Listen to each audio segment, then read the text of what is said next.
ছাত্রই যদি কলেজে তাকে সামনে দাঁড়ায় এসে কথা বলেন, বলেন আপনারা পড়েন নাই, পরীক্ষা দেন, ফাইজলামি বুঝান আপনি।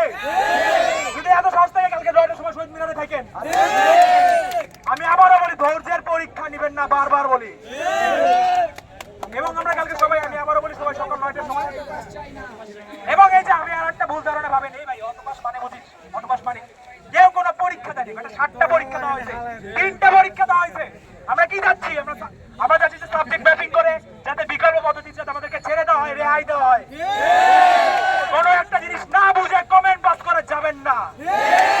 আমি আবারও বলি, যদি এত কমেন্ট পাসের ইচ্ছা থাকে, শহীদ মিনারে কালকে যে সকাল 9টায় সবাইকে পাই।